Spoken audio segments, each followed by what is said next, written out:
Olá, irmãos, tudo bem? Já faz um tempinho que a gente não se encontra, né?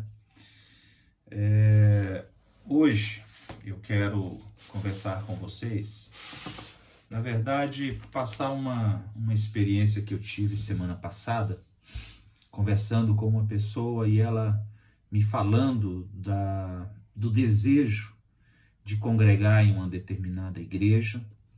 E ao conversar com o pastor responsável por esta igreja, esse pastor colocou um monte de exigências para que esta pessoa pudesse congregar nesta igreja, né? E pediu para que ela deixasse de fazer um monte de coisas. E eu disse a ela, dentre várias outras coisas, eu disse assim, olha, há certos ambientes que estimulam a hipocrisia.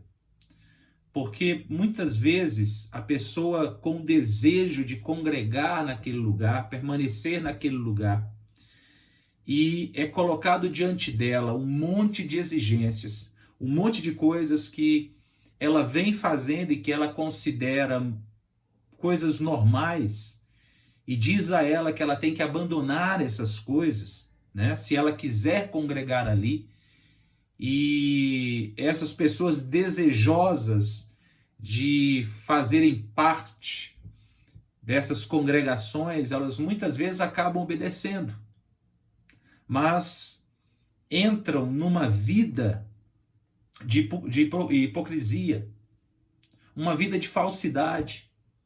Aquilo que Jesus, a experiência de Jesus com aquela figueira, quando ele foi até ela, viu folhas, mas não encontrou ali frutos. E ele amaldiçoou aquela figueira. Esta é uma vida de hipocrisia, uma vida baseada na falsidade, no que não é. E o Evangelho de Jesus, ele produz em nós frutos. Frutos que permaneçam, frutos verdadeiros. E eu disse a ela, olha, esse ambiente estimula a hipocrisia, estimula a vida falsa, estimula você ser hipócrita,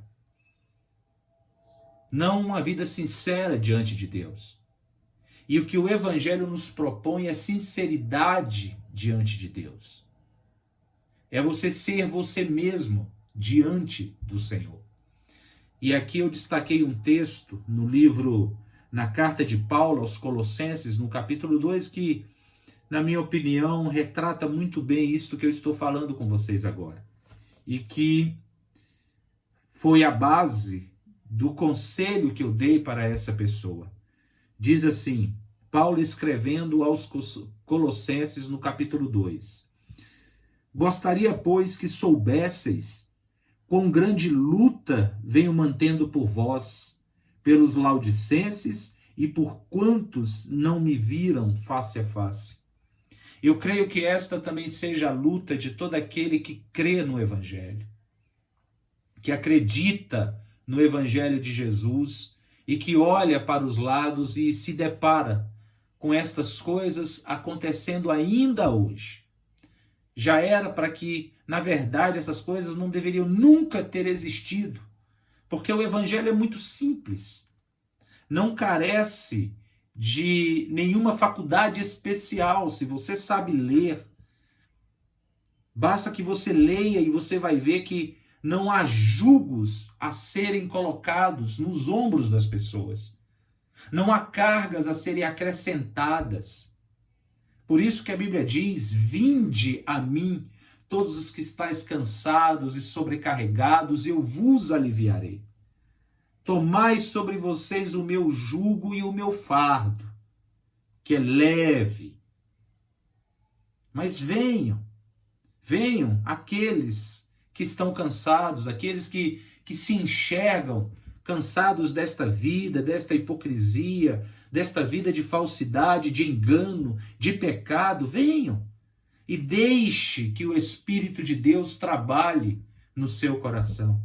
Deixe que o Espírito de Deus te mostre onde você precisa mudar, onde você precisa melhorar. E ele segue dizendo, para que os seus corações sejam confortados, vinculados juntamente em amor, e tenham toda a riqueza da forte convicção do entendimento, para compreenderem plenamente o mistério de Deus, Cristo, em quem todos os tesouros da sabedoria e do conhecimento estão ocultos. Assim digo, para que ninguém vos engane com raciocínios falazes. Pois, embora ausente quanto ao corpo, contudo em espírito estou convosco, alegrando-me e verificando a vossa boa ordem e a firmeza da vossa fé em Cristo. Ora, como recebestes a Cristo Jesus o Senhor, assim andai nele. Não em doutrinas de homens, nem em opiniões humanas, mas andando em Cristo todos os dias, vivendo na graça e no amor do Senhor, vivendo em comunhão com Ele e sendo bênção para as pessoas à sua volta.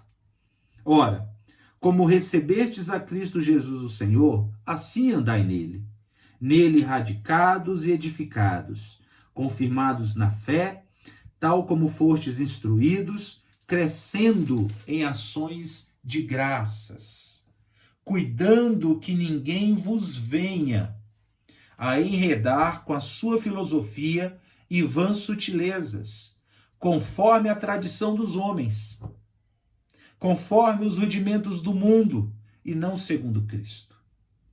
Porquanto nele habita corporalmente toda a plenitude da divindade. Também nele estáis aperfeiçoados, ele é o cabeça de todo principado e potestade. Nele também fostes circuncidados, não por intermédio de mãos, mas no despojamento do corpo da carne, que é a circuncisão de Cristo. Tendo sido sepultados juntamente com ele no batismo, no qual igualmente fostes ressuscitados, mediante a fé no poder de Deus, que o ressuscitou dentre os mortos. E a vós outros, que estáveis mortos pelas vossas transgressões e pela incircuncisão da vossa carne, vos deu vida juntamente com ele, perdoando todos os nossos delitos, tendo cancelado, preste bem atenção, o escrito de dívida que pesava contra nós, que era contra nós, que consistia de ordenanças: não faça isso, não faça aquilo, não proves isto, não proves aquilo, não manuseis isto, não manuseis aquilo. Esse escrito que era contra nós, que apenas dizia o que nós não poderíamos fazer, mas não nos dava condições para realizá-lo. Aqui está dizendo que esse escrito de dívida, que era contra nós e que constava de ordenanças, o qual nos era prejudicial, removeu inteiramente, encravando-o na cruz. E despojando os principados e as potestades, publicamente os expôs ao desprezo, triunfando deles na cruz. Ninguém, pois, vos julgue por causa de comida e bebida, ou dia de festa, ou lua nova, ou sábado, porque tudo isso tem sido sombra das coisas que haviam de vir. Porém, o corpo é de Cristo.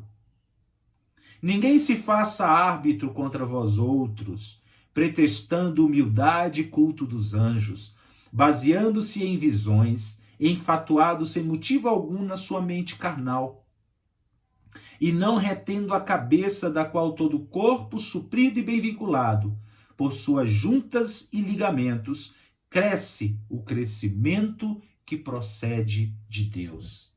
Se morrestes com Cristo para os rudimentos do mundo, porque, como se vivesseis no mundo, vos sujeitais às ordenanças? Não manuseis isto, não proves aquilo, não toques aquilo outro, segundo os preceitos e doutrinas dos homens. Pois que todas estas coisas com o uso se destroem. Tais coisas, com efeito, têm aparência de sabedoria, como culto de si mesmo e falsa humildade e rigor ascético. Todavia, não tem valor algum contra a sensualidade. É isso. É isto que a gente vê acontecendo. A hipocrisia sendo estimulada, a falsidade sendo estimulada,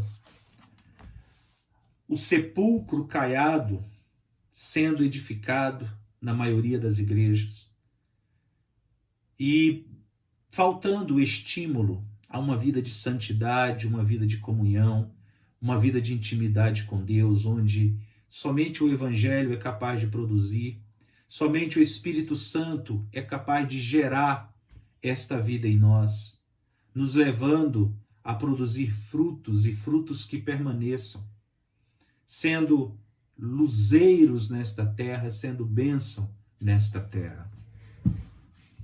Eu creio assim. É assim que eu prego o Evangelho. É assim que eu tenho aprendido de Jesus. Não é com ordenanças, não faça isso, não proves aquilo, não manuseis. O papel do Evangelho nas nossas vidas é produzir frutos e que esses frutos permaneçam.